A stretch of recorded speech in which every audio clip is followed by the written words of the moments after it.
Okay, so I've transferred my reference photo over and I've made it quite detailed. Okay, I've got the transfer more detailed than I would normally do it, and that's because I'm not sure, or I wasn't sure at this stage, how much of the drawing I wanted to show through and how much I didn't. Okay, so I could have left perhaps part of the head as the drawing, or the body, the foliage as I've done. You know, I had the plan straight away that some of the drawing would be showing through. So I wanted to make that quite detailed. And I've just transferred over with just, you know, your normal transfer paper. All I'm doing now is indicating, as per usual, where the lights, the lightest lights and the darkest darks are going to be.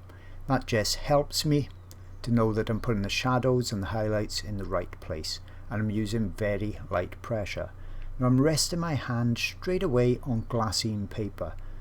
That's because the parts of the drawing that are going to show as unfilled in paper, okay, so you're going to actually see it, I want to keep that clean.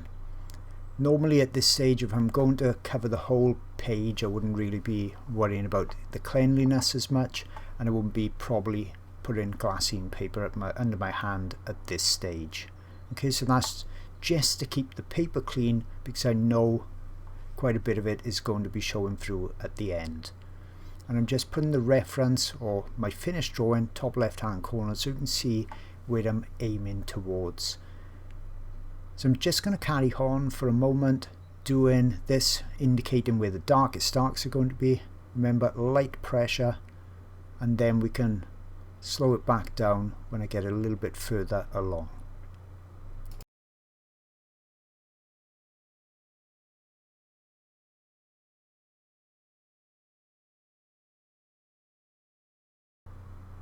Now I'm doing similar to what I did with the lights and the darks, creating a map. Okay, so to simplify that, I'm just indicating, once again, extremely lightly, using my pencil on the side, where the browns generally are. Okay, I'm not being too particular for the exact spots and positions, but just where they are going to roughly live, and then I can put the greys in and indicate where that's going to live as well. It's one less thing to think about when you're adding details if you've already indicated just loosely where the colours are going to be.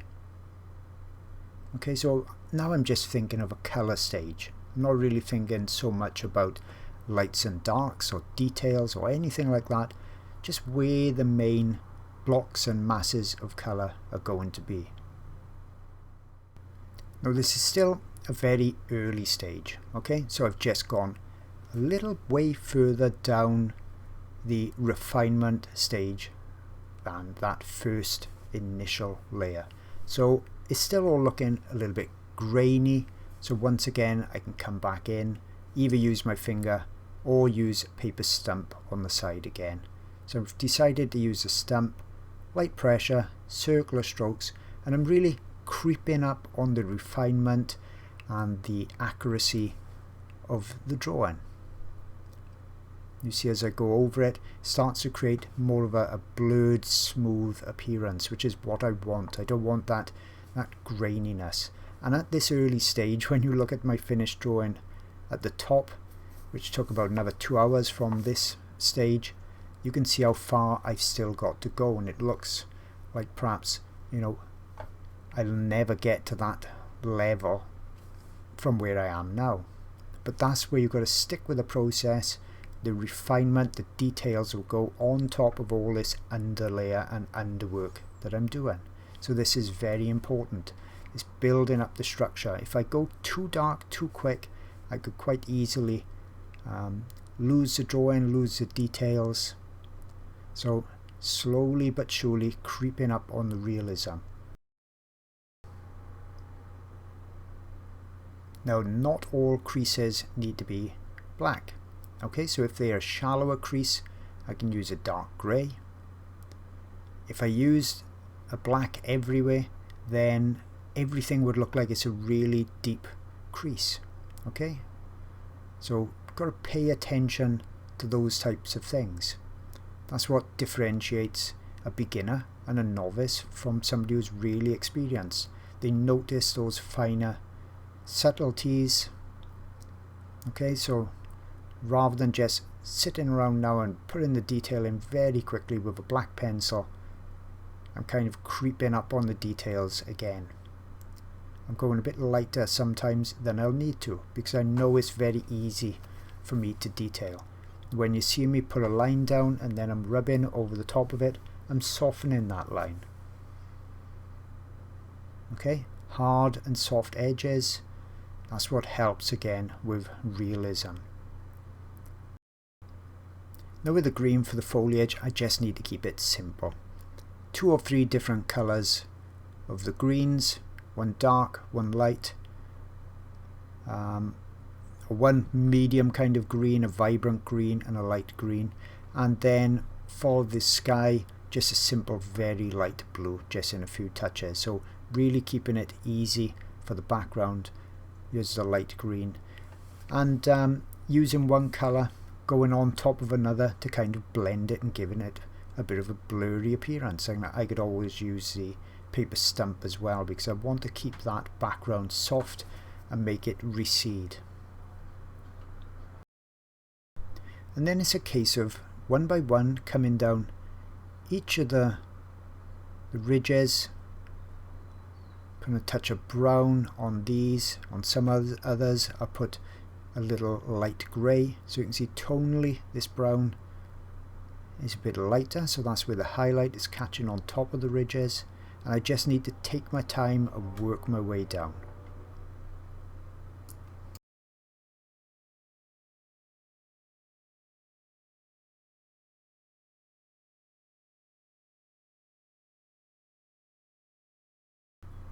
Now the tusk is 3-dimensional as well. Okay, now lots of photographers, this is an area where they've blown out the highlight, as we say in kind of photographic terms. It means that the highlight, the whiteness of the tusk in this case, would be so bright that the detail that's say in real life has gone. Okay, that's where the blown out part comes. All the detail is blown out of it. In Photoshop and things, you can usually bring that back if it's not gone too far, but if not, you can look at other reference photos with similar lighting that's been exposed properly in camera, and you can see always is never shiny and smooth. There's always ridges and bounce light and colours coming in. So I'm just going to indicate some of those on the tusk, some wear and tear, as I said, and small scratches and things like that, just to give more realism to it. Okay, and keeping in mind that it is 3-dimensional, so it'll be darker at the bottom across that edge, and then lighter on the top and to the side, because we've got bright light that's coming slightly behind and above the elephant, as we know, because of that shadow across the trunk.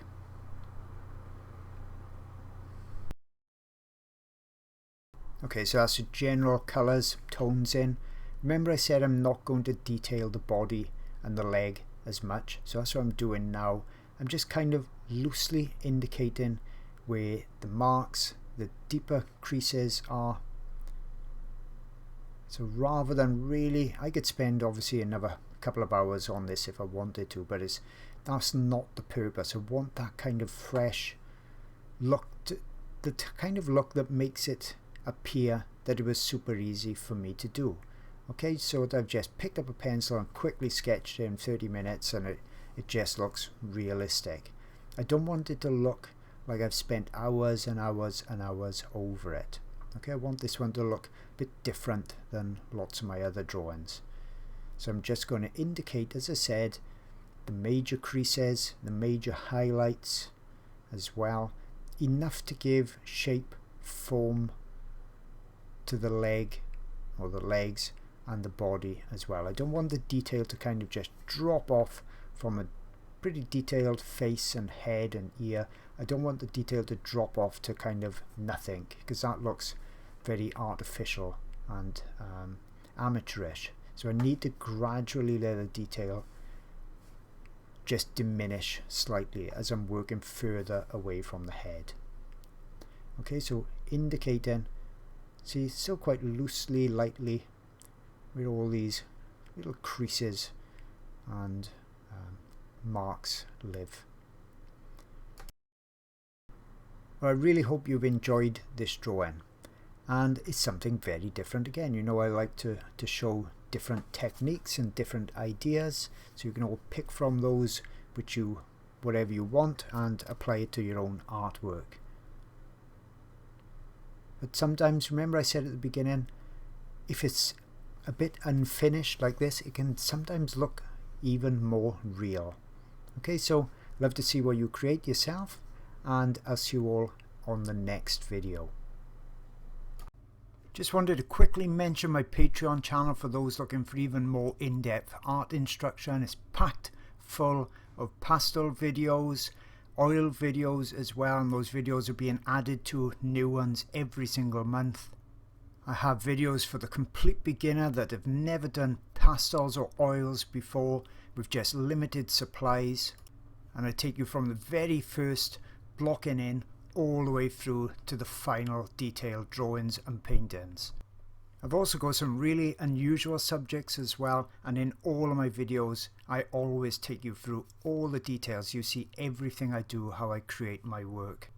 But it's not just for beginners, it's also for novices, and I also show the best artwork that I've ever done as well. And this particular elephant video spans 6 hours, so you know you're going to see tons and tons of details, tips and techniques.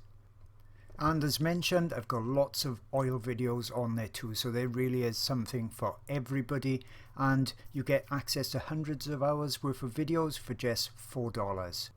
Now over 1,000 members strong. Hope to see you there soon.